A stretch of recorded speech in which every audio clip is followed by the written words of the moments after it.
Assalamualaikum warahmatullahi wabarakatuh. Selamat pagi. Sebelumnya perkenalkan, nama saya Rosalima Jaya Pangestu sebagai apoteker yang bertugas di apotek ini. Waalaikumsalam, selamat pagi. Baik, kita verifikasi identitas dulu ya Bu. Baik Bu. Apakah benar dengan Ibu Ani sendiri? Baik, benar.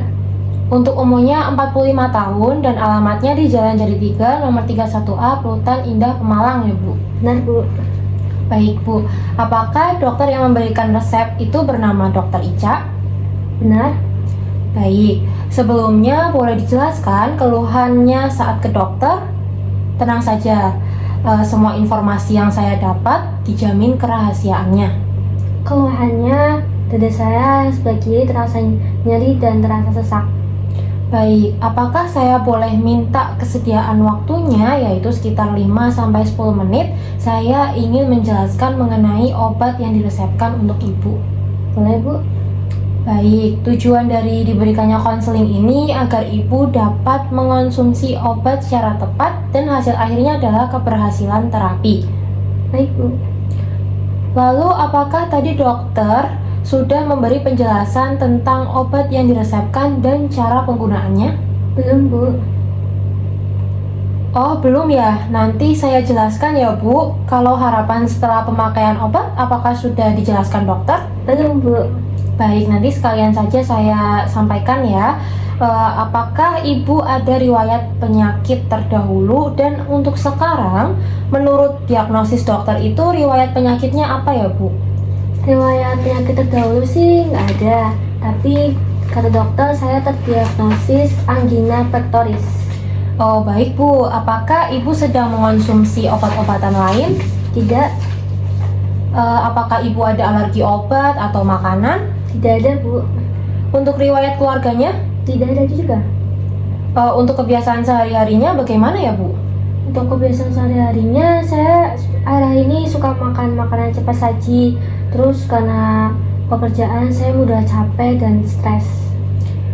Baik, terima kasih untuk informasi yang sudah Ibu berikan. Saya akan jelaskan dari mulai tujuan pengobatan dan harapan pengobatannya.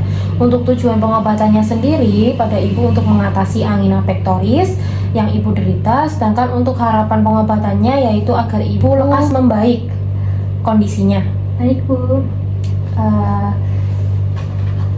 Ini obat yang diberikan yaitu isoborbit dinitrat atau singkatannya itu ISDN. Untuk obat ISDN ini sendiri indikasinya untuk pencegahan maupun pengobatan penyakit jantung. Salah satunya yaitu penyakit yang Ibu derita yaitu angina pectoris. Obat ISDN ini berisi isoborbit dinitrat 5 mg 10 tablet. Tablet sublingual sebaiknya digunakan segera setelah gejala nyerinya muncul. Dosisnya itu 5 mg tiap 10 menit. Tidak boleh dikonsumsi lebih dari 3 kali dalam 30 menit. Bisa juga digunakan sebagai profilaksis atau pencegahan dengan mengonsumsinya 15 menit sebelum aktivitas yang dapat memicu serangannya. Untuk aturan pakainya, karena ini merupakan tablet sublingual, maka cara pakainya itu diletakkan di bawah lidah Bu, dan jangan dikunyah. Di bawah lidah nggih. Untuk efek sampingnya sendiri, SDN ini mungkin terjadi adalah mulas, kemudian mual, muntah, pusing, sakit kepala, hipotensi yang berat. Hipotensi ini sendiri itu tekanan darah rendah Bu, tapi sangat berat. Kemudian detak jantungnya itu lebih cepat. Kemudian jika terjadi efek samping yang berat tadi seperti hipotensi atau tekanan darah yang berat, maka Ibu dianjurkan untuk segera konsultasi ke dokter untuk mengonsultasikannya. Baik Bu. Jika lupa mengonsumsi obat tablet sublingual tadi, maka mulai mengonsumsinya lagi ketika gejala nyerinya itu muncul. Nyeri dada, contohnya seperti nyeri dadanya muncul lagi. Kemudian konsumsinya sesuai anjuran dokter dan jangan menggandakan dosis Bu. Jangan diminum 2 kali. Misalkan hanya 1 tablet saja Ibu minumnya 2 kali. Itu jangan di waktu konsumsi obat selanjutnya. Kalau misalkan sudah tertinggal ya sudah dilewatkan saja. Kemudian untuk penyimpanannya sendiri di tempat yang sejuk. Secara spesifiknya itu suhunya 15 atau sampai 30 derajat Celcius, kering, kemudian terlindung dari cahaya matahari. Untuk interaksi obatnya kalau dengan makanan itu menurunkan absorpsinya. Maksudnya adalah menurunkan penyerapannya sehingga tidak akhirnya tidak efektif gitu loh Bu setelah mengkonsumsi. Makanya sebaiknya dikonsumsinya itu sebelum makan atau saat perut kosong. Selain itu, obat ini berinteraksi dengan beberapa obat Bu yang menimbulkan efek yang merugikan. Contohnya ada paracetamol, kemudian ada bisoprolol, valsartan. Bisoprolol, valsartan itu kan obat anti hipertensi. Misalkan aja contohnya paracetamol deh Bu yang sering minum ya. Kalau misalkan ISDN ini diminum dengan paracetamol, maka efeknya itu akan hepatotoksik pada paracetamolnya. Jadi kan paracetamol ini punya efek samping yang mana hepatotoksik, yang mana hatinya itu nanti akan toksik Bu. Makanya jika diminum dengan ISDN malah semakin meningkatkan kadar ketoksikan yang ada di hati, sehingga minumnya itu jangan bersamaan. Baik Bu. Ya.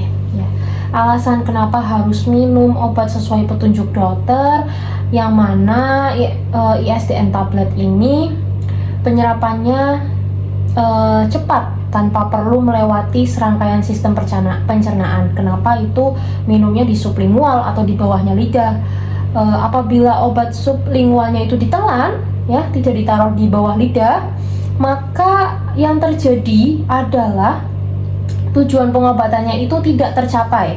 Obat yang seharusnya sudah dapat terserap ke dalam tubuh itu malah membutuhkan waktu yang lebih lama untuk menghasilkan efek, sehingga nanti gagal terapinya ya.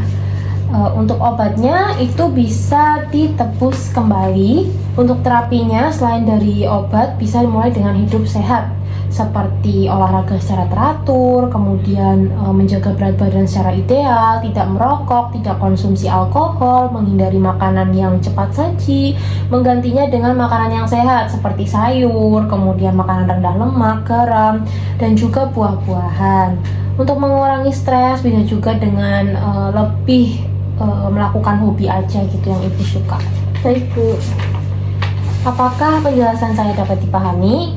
Dapat dipahami. Baik, dari semua yang saya jelaskan mungkin bisa diulang mengenai cara pemakaian obat tadi nih Bu. Baik Bu. Obatnya ISDN untuk pengobatan angina pectoris digunakan ketika ada gejala nyeri pada dada dengan dosis 5 mg tiap 10 menit. Tidak boleh dikonsumsi lebih dari 3 kali dalam 30 menit. Untuk aturan memakainya karena tablet jadi diletakkan di bawah lidah dan tidak dikunyah. Iya betul Bu, sudah benar nggih. Sampai sini apakah ada yang ingin Ibu tanyakan? Tidak ada Bu. Baik, kalau Ibu sudah jelas dengan informasi yang saya sampaikan dan sudah tidak ada pertanyaan lagi, saya akhiri ya.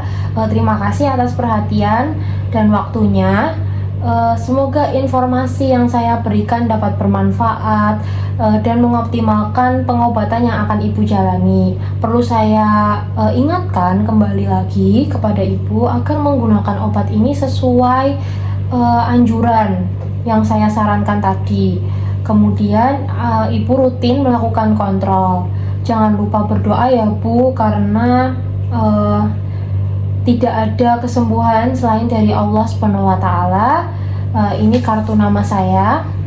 Silahkan jika Ibu nantinya ada pertanyaan ataupun masih kurang jelas tentang apa yang tadi saya sampaikan, bisa menghubungi saya dari nomor yang tertera pada kartu tersebut. Saya sebagai apoteker sangat senang sekali dapat membantu Ibu dalam menyelesaikan masalah dalam pengobatan.